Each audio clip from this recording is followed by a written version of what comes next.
Bueno, esto es un poco raro, pero hay que adaptarse a la situación. Eh, nada, os cuento. Voy a grabar, pues eso, un par de explicaciones sobre diferentes temas que vamos a ver. Voy a intentar hacer un vídeo por cada asunto. En este vídeo vamos a hablar de la biografía de Marx y, como en clase, intentar justificar por qué damos a Marx en segundo de bachillerato.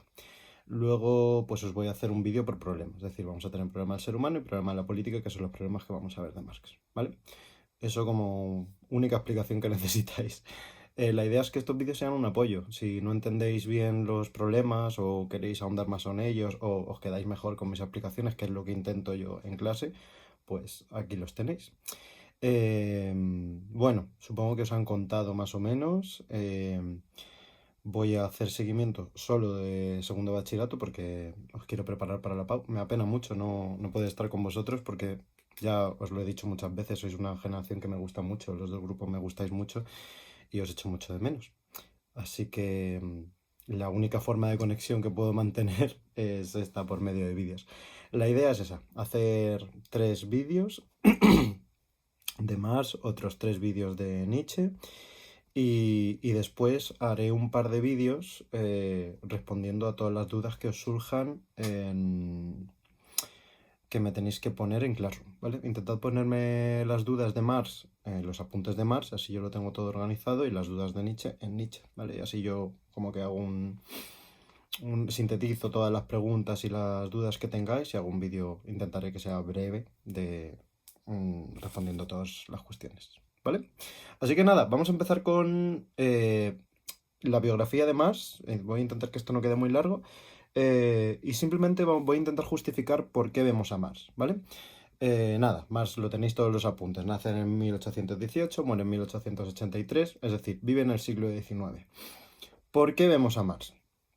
¿Por qué es comunista? Porque este Estado social comunista nos quiere adoctrinar y enseñarnos los valores socialistas para que votemos a la extrema izquierda y España se vaya a la mierda. No, no, simplemente porque Marx es muy importante. No se entiende la filosofía posterior sin Marx. No vemos a Marx por el comunismo, lo vemos por el materialismo histórico. Fue una teoría casi económica, más económica que filosófica de hecho, pero que tiene repercusiones filosóficas muy importantes.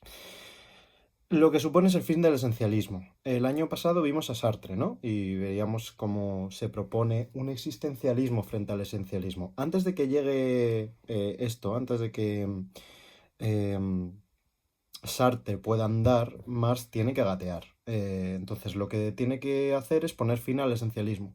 Casi sin querer, la verdad. Vamos a ver en el problema del ser humano cómo se acaba con este esencialismo.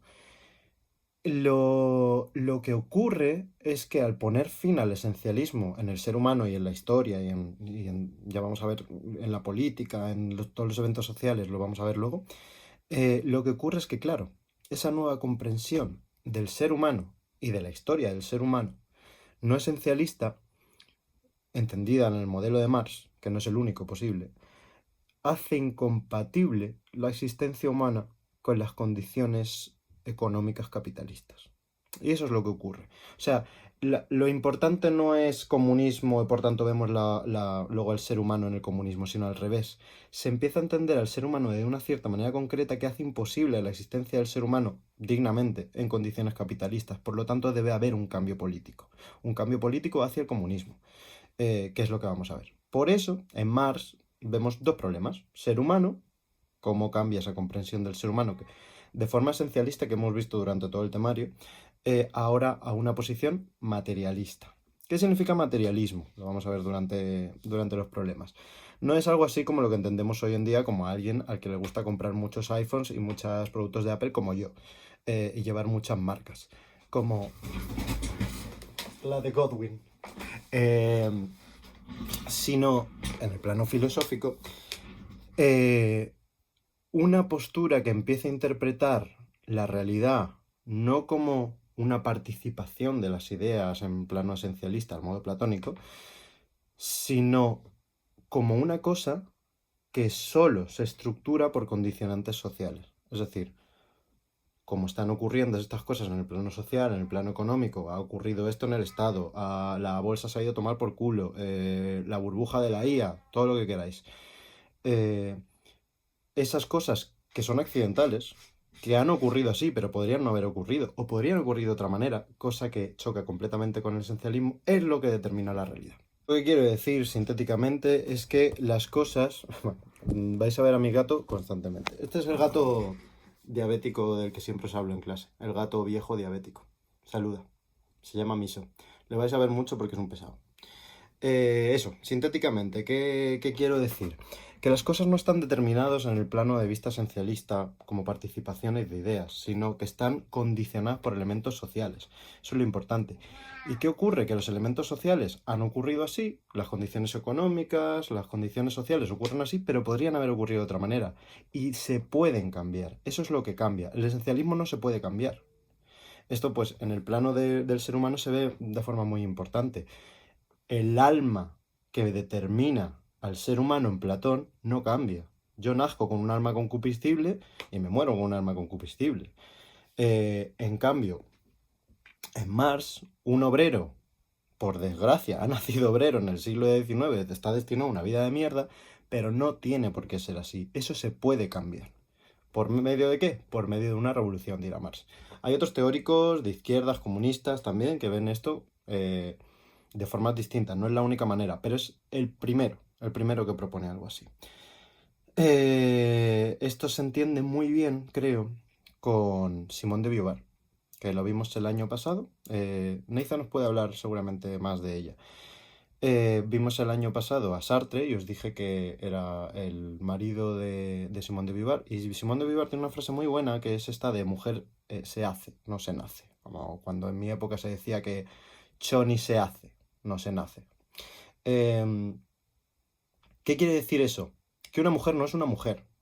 Que una mujer esencialmente no es una cierta participación de la idea de feminidad desde el punto de vista platónico, sino que una mujer es un conjunto de determinaciones sociales. Cuando yo nazco mujer o nazco hombre, se espera ciertas cosas de mí. Entonces yo empiezo a actuar según esas cosas que se esperan de mí. Y todas esas cosas tienen que ver también con elementos sociales que yo veo. Cuando yo soy pequeño y observo en la tele, en el cine, en mi familia, en la literatura, en el teatro, en cualquier cosa, que los hombres se comportan así, entonces yo empiezo a comportarme así. Cuando veo que en el fútbol, que todo el mundo ve, son solo hombres, entonces entiendo que el fútbol es una cosa de hombres. Y eso es así, no se puede cambiar, pero podría ser de otra manera. Podría haber, eso es una cosa accidental, podría ser que si cambiamos la historia, el fútbol fuera un deporte eminentemente femenino y en cambio la gimnasia rítmica fuera una cosa totalmente masculina. Entonces eso cambiaría. Sé que es raro comprenderlo porque la realidad es que el fútbol es una cosa masculina y la gimnasia rítmica es una cosa femenina en el mundo en el que vivimos hoy en día, pero podría ser de otra manera, ¿vale? Entonces, entenderlo así, si queréis, claro, Marx no lo está proponiendo desde el principio, pero vamos, lo que está creando son pues todos los movimientos posteriores. Estemos o no de acuerdo con ellos. El feminismo, el movimiento trans, los movimientos LGTB+, o sea, todas estas nuevas identidades distintas que están surgiendo hoy en día se explican solo con Marx. Por eso es tan importante, porque no porque estemos de acuerdo o en desacuerdo, o sea, eso ya vosotros podéis construir vuestro criterio, ya lo sabéis, yo explico a Platón, pero estoy muy en contra de Platón. Em, pero claro, no se entiende la realidad de este nuevo mundo sin Marx. Todo esto es para justificar por qué vemos a Marx, ¿vale? Eso, entenderlo de esta manera. No se puede entender que, por ejemplo, el género diferenciado del sexo, ¿no? Sea una cosa en deconstrucción si no entendemos precisamente que el género es una cosa que está no determinada esencialmente por una cierta idea, al modo de Platón, sino como un conjunto de ideas sociales que yo voy aprendiendo y simplemente imitando. Cuando yo veo hombres y se espera ciertas cosas de mí como hombre, pues me creo como un hombre. De manera que si a mí de pequeñito me dicen, no, no, no, los hombres no lloran, los hombres tiran para adelante, pues entonces digo, pues los hombres no lloran y los hombres tiran para adelante. Bueno, perdón por la chapa, ya sabéis, quiero hacer esto liviano, pero es que no me callo nunca, no me callo nunca. Venga, vamos un poco con la biografía de Marx, así, por entender más o menos las cosas. Eh, Marx vive en muchos exilios, obviamente, es socialista, en la época esto era como ser satánico, entonces nace en Prusia, no sé qué pasaba en Prusia, muchos filósofos son prusianos, tenía que haber un buen sistema educativo o algo, no sé, la verdad, ni puta idea, buscarlo. Se exilia a Francia, allí conoce a Engels, cosa importante. Vamos a hablar mucho de Engels. Si alguien se acuerda de historia del mundo contemporáneo o tiene alguna noción, o yo que sé, ha visto un TikTok, pues vais a saber que Engels es un tío muy importante. Porque este es el momento en el que yo le digo a la clase, ¿por qué es importante Engels? Y algún chaval así, más pabiladillo, me dice, porque redactó junto a Marx el Manifiesto Comunista. Sí, Engels fue un tío muy importante para entender a Marx. Luego os explico bien cuando veamos cuando os explique por qué vamos a leer la obra que tenemos que leer de Marx. Conoce a Engels, guarda este nombre, en Francia. Después se exilia a Bruselas y allí redacta con Engels el Manifiesto Comunista, que es cuando Marx alcanza el estrellato, ¿no? Finalmente, otra vez se exilia a Londres y allí pasa el resto de su vida y es donde redacta su obra fundamental, El Capital. Vamos a hablar de esto del Capital y por qué no leemos el Capital. Venga, no funda la Internacional, ¿sabéis lo que, bueno, no sé si sabéis lo que es la Internacional. La Internacional es nada, una agrupación política socialista en un inicio que intenta organizar el movimiento obrero a nivel internacional. ¿Por qué? Porque, claro, los ideales comunistas son básicamente que el obrero tiene que alcanzar conciencia obrero, decir, hostia, estoy puteado por la historia, resulta que mi jefe me trata como la mierda, trabajo 12 horas al día, no me llega para fin de mes, y mi vida da asco. Entonces, lo que tengo que hacer es organizarme con mis compañeros obreros, tener solidaridad con ellos y junto con todos ellos, por eso, ¿no? Por eso más adelante se va a llamar esto comunismo, ¿no? Como la idea de la comunidad obrera debe organizarse y luchar contra ese poder y cambiar todas estas cosas porque aquí viene el materialismo. Esas condiciones sociales y económicas se pueden cambiar, de hecho cambian, ¿vale? Em, entonces, nada, no funda la Primera Internacional, pero muy pronto forma parte de esa Primera Internacional, que es esta organización internacional de obreros, eh, y va a ser, pues eso, un teórico muy, muy importante. Redacta como muchos textos fundacionales, textos oficiales de la Internacional, que están organizando eso, la lucha obrera a nivel internacional. Su lema era obreros, bueno, lo tengo aquí apuntado, proletarios de todo el mundo, uníos. En inglés, assemble, como ese lema de los Vengadores, ¿no? Los Vengadores unidos. Pues el lema de los Vengadores está inspirado en el lema de los socialistas, que debían unirse para luchar contra las fuerzas del mal, que en unos casos es Thanos y en otros casos es un conjunto de jefes asquerosos. Nada, esto es importante simplemente para que entendáis eso, que Marx organiza la lucha política de su época. ¿Qué ocurre? Que esa primera internacional se funda junto a los anarquistas, junto a un tipo muy importante que fundó el anarquismo, que es Bakunin. Supongo más o menos que sabéis lo que es el anarquismo. Es que me encantaría estar ahí con vosotros y participar y hablar sobre el anarquismo y todas estas cosas, ¿no? ¿Qué pasa? Que hay un conflicto estructural muy grande, porque el anarquismo supone que el objetivo de todo esto, el objetivo político, es que acabe el Estado, que no haya estados, que no haya banderas, que sea toda una gran nación dirigida pues por el compromiso social, por la empatía y todas estas cosas.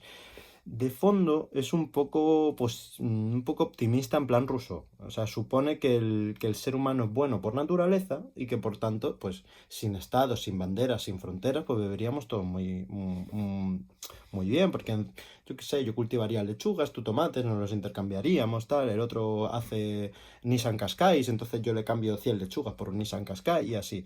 Pero resulta, pues claro, y esto más lo veo un poquito mejor que no es así, que claro, que el ser humano pues lucha por los recursos. Entonces, ¿qué ocurre? Que para Marx es necesario el Estado. El obrero debe tomar el Estado, debe organizarse esto de la dictadura del proletariado, eso lo vamos a ver en el programa de la política.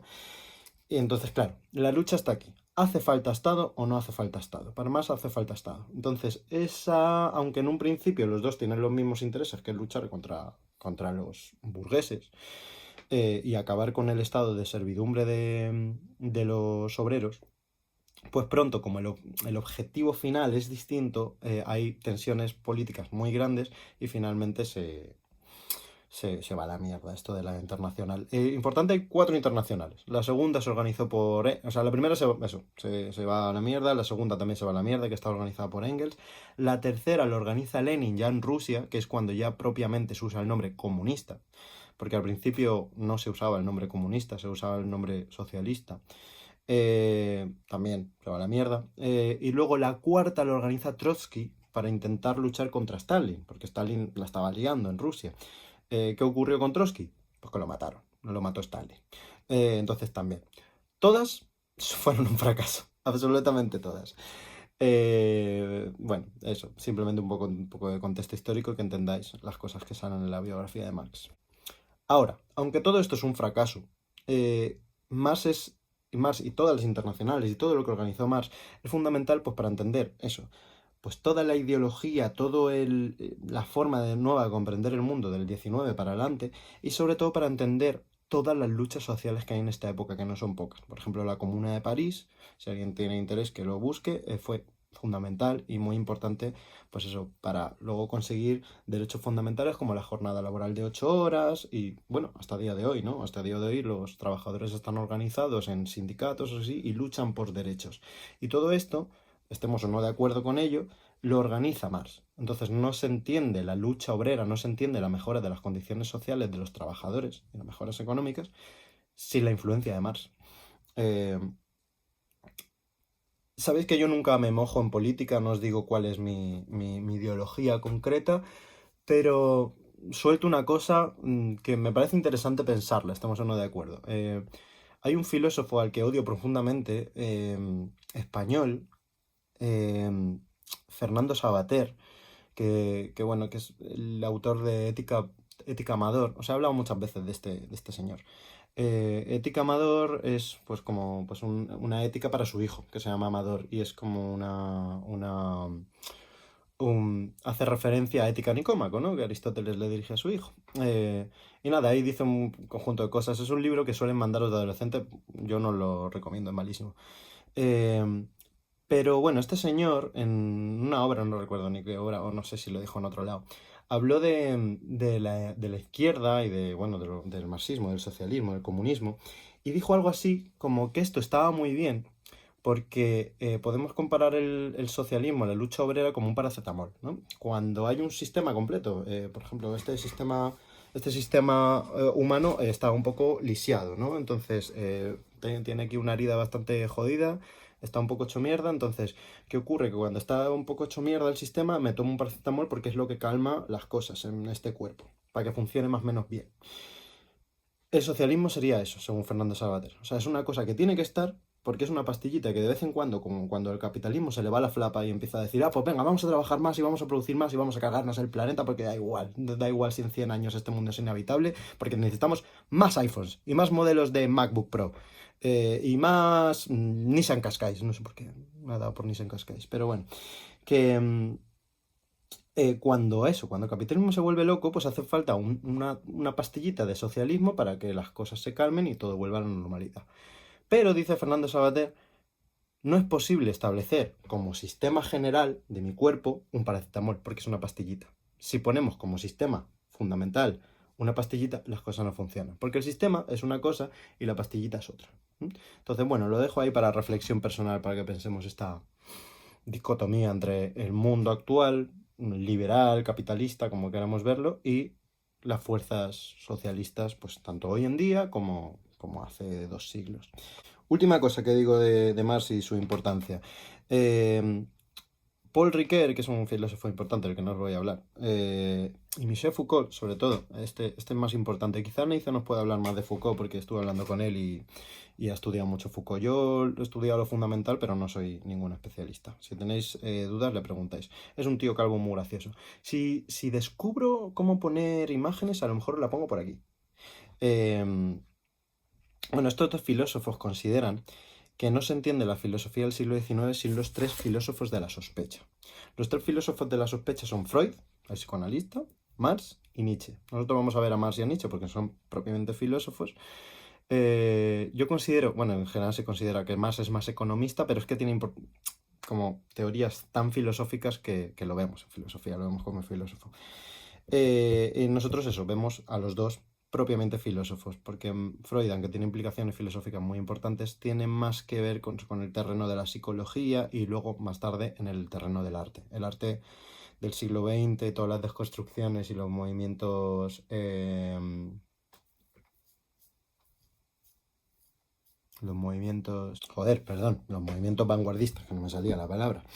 Todos los movimientos vanguardistas en arte, eso no se entienden sin Freud. Pues eso, son tres filósofos fundamentales. ¿Por qué? Porque ofrecen una nueva interpretación del mundo, en la cual, cada uno a su manera, dicen algo así como que no hay cosas. No hay cosas en sentido platónico. No hay cosas como participación de ideas. Las cosas no son las cosas. Es decir, yo no soy yo. Yo no soy la idea, la esencia, Manuel, sino que yo soy un conjunto de relaciones. Dice más un conjunto de relaciones sociales y económicas. Dice Nietzsche un conjunto de condiciones de poder. Vamos a ver eso con Nietzsche. Y en Freud dice yo soy un conjunto de pulsiones en mi inconsciente que vienen determinadas pues, por mi tipo de infancia, sobre todo por mi biología, ¿no? En la medida en que yo soy un individuo humano macho, pues tengo ciertas taritas mentales, dice Freud, pues yo qué sé, toda mi vida sería superar el trauma de que mi madre de pequeño me quitara la teta, ¿no? Entonces, em, con- en fin, lo importante es eso, ver que estos tres filósofos de la sospecha son importantes porque proponen un cambio muy grande, que es que a partir de Kant, ¿no? que ya decía que no conocemos los númenos sino los fenómenos, pues esto va a avanzar y va a escalar hasta el punto que decir, es que no es que no podamos conocer las cosas, es que no hay cosas como tal, no hay ideas de cosas, sino que todos son un conjunto de condiciones, de relaciones de poder, de relaciones económicas, de relaciones, eso, de mi intelecto, de las pasiones que yo tenga, de mis traumas, de... Entonces lo que hay que analizar no es tanto la realidad, sino ese conjunto de cosas que son propiamente humanas. Entonces hay un salto como muy humano, pero no en sentido humanista, así en plan renacentista, muy positivo, no, en el peor sentido de la palabra. O sea, un conjunto de relaciones humanas de, de lo más escabroso, de poder, de economía, de cómo intento yo aprovecharme de los demás, de cómo intento yo aplastar a los demás para sentirme mejor conmigo mismo. Y eso lo vamos a ver mejor con Nietzsche, ¿vale? Pero eso, vamos a entender pues, que son tres filósofos muy importantes estos tres y que, bueno, vamos a ver a dos de ellos. Ahora, obra a leer. Dos preguntas fundamentales. La primera, ¿por qué no leemos El Capital? Pues muy rápidamente, no va a ser rápido, ya me voy a enrollar. El Capital es una obra fallida. Es una obra fallida porque El Capital es una obra de 3 tomos, de los cuales se acabó de redactar propiamente el primero. Después Marx empezó a trabajar en el segundo y en el tercero, que quedaron un poco como apuntes, un proyecto de una obra futura, pero como a todo filósofo que se precie, pues ¿qué ocurre antes de que acabara estas obras? Pues que se muere, se muere. ¿Qué ocurre? Que aquí hay mucha disputa, mucha disputa. De hecho, bueno, la Facultad de Filosofía en este terreno es un zoológico súper interesante, porque hay mucha disputa en cómo entender a Marx correctamente, porque se puede llegar a entender que en el tomo 3 Marx se da cuenta de una cosa que cambiaría la estructuración de la obra primera, que era la única que estaba acabada. Entonces Marx tiene como proyecto redactar la obra primera para hacer, pues eso, toda su teoría ya en plano cerrado. Cállate, tío, cállate. Entonces eso, El Capital es una obra muy problemática porque podemos entender que el libro primero está acabado, pero si hacemos caso a las demás versiones, no está acabada, haría falta reconstruirla. Entonces hay gente que ha intentado reconstruirla en base a los apuntes esos del libro tercero de Marx. Después hay un problema muy grande, que es el cabrón de Engels, porque claro, Engels cuando Marx se muere dice, pues yo voy a acabar El Capital porque yo también, o sea, Marx y yo éramos uno. Pero o sea, eso sí es bastante indudable, pues que Engels no entendió del todo a Marx. Entonces, él organiza una redacción definitiva del tomo 2, del tomo 3, que no es de Marx, sino de Engels, que es la que llega a Rusia y la que llega, bueno, a la mayoría de países que han llegado a ser comunistas, como por ejemplo Cuba también, eh, en la cual pues casi todos los teóricos están muy de acuerdo que es una cierta distorsión de Marx, que Engels no entendió del todo a Marx. Entonces, claro, es una obra que tiene tantas capas de problemas, está tan abierto a la interpretación, pues que no lo vemos. Porque es un problema simplemente leerlo, entenderlo y dar la interpretación correcta. Esto en filosofía lo llamamos hermenéutica, ¿no? Hay que hacer un trabajo de interpretación y de reconstrucción de ese texto original. Como se incluye ese problema, como no es una obra acabada, que el autor haya considerado acabada, pues entonces preferimos no verla. A cuento de esto, yo creo que esto lo he contado, pero bueno, lo repito. Es interesante también analizar todos los movimientos comunistas y los países comunistas, porque creo que el comunismo, si podemos estar a favor, en contra, lo que sea, sí que tiene un cierto vicio, que es ese vicio que va a ser una excusa perpetua, creo yo, em, que vendría a decir, claro, ¿no? Frente a la crítica de, "Ah, pero es que, ¿cómo quieres un mundo comunista? Fíjate lo que pasó en Rusia". Pues un ideólogo, un teórico del comunismo podría decirte, ya, claro, pero es que ¿sabe lo que ocurre? Que lo de Rusia no fue verdadero comunismo, porque claro, las interpretaciones que llegaron a Rusia fueron una cierta distorsión de Engels, que no entendió más de verdad, eso se materializó en un estado que fue totalitario y que causó muchísimas muertes, ¿no? O sea, nadie puede comprender que la URSS sea una cosa deseable. Eh, entonces, claro, un teórico te diría, ¿el verdadero comunismo? Ese, el de Marx, el de verdad, sí funcionaría. Pero claro, ¿cuándo ha ocurrido eso? Pues nunca, nunca, porque siempre hay una cierta excusa que dice, no, es que no es la interpretación correcta. Venga, último punto y ya me callo. Vale, ¿por qué no el capital? Ya os he dicho por qué no el capital. Ahora, ¿por qué no el manifiesto comunista? No lo sé, pero es verdad que ahí no hay mucha filosofía porque es un texto fundacional. Es un texto que intenta organizar la lucha política de una clase social. Entonces no hay tanta filosofía. Entonces, ¿qué ocurre? Pues que es interesante analizar el Manifiesto Comunista como obra filosófica. ¿Por qué? Si es un texto político, si es un texto fundacional pues eso, de una cierta actividad política, no de un partido, porque no era un partido, sí podríamos decir de la internacional, algo así. Eh, entonces, ¿por qué es un texto filosófico? ¿Por qué no lo analizamos como texto filosófico? Simplemente porque es fallido. Es decir, propuso una cosa que nunca llegó a término, que no se produjo. Por ejemplo, el Mein Kampf puede ser tratado también como un texto de la misma naturaleza que el de Marx. ¿Por qué no se analiza desde el punto de vista filosófico? Porque sí se produjo, sí se produjo. El proyecto que estaba en el Mein Kampf se produjo en un cierto país, ¿no? En unas ciertas condiciones. Y sabemos lo que ocurrió si realizábamos ese proyecto en la realidad. Como nadie lo quiere, sabemos lo terrible que fue eso, pues entonces se descarta, queda como documento histórico. Ahora, ¿por qué Manifiesto no se queda solo como documento histórico, sino también como texto a analizar filosóficamente? Porque según muchos teóricos del comunismo, ese texto no se llegó a producir. Porque lo de la URSS, eso, no era verdadero comunismo, según estos teóricos, ¿no? Entonces, bueno, simplemente es interesante eso, analizar por qué hay ciertos productos filosóficos políticos que consideramos filosóficos y otros productos políticos que consideramos simplemente históricos. Hay una distinción ahí interesante. Entonces, bueno, ¿cuál leemos? La ideología alemana. Para mí es el peor. O sea, no me gusta demasiado de esto, pero bueno, vamos a intentar leerlo. Es complicado, es un poquito complicado. Esta tercera evaluación no.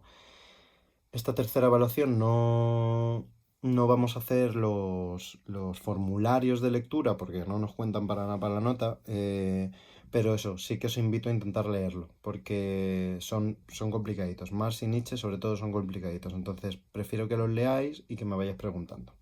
Y nada, ya está. Hasta aquí un poco, creo que se va a quedar muy largo, pero hasta aquí lo que sería la biografía de Marx y entender un poco cuál es el proyecto de Marx. Vamos ahora a hacer otra cosa y hablar propiamente de los problemas. Vamos a empezar con el problema del ser humano, ¿vale? Espero, bueno, que haya sido una cosa agradable, que se sienta lo más posible como una clase y nada, pues eso, cualquier cosa que queráis contarme, me escribís por correo o me lo ponéis en el Classroom para que yo pueda aclarar lo que tenga que aclarar en siguientes vídeos. Un besito.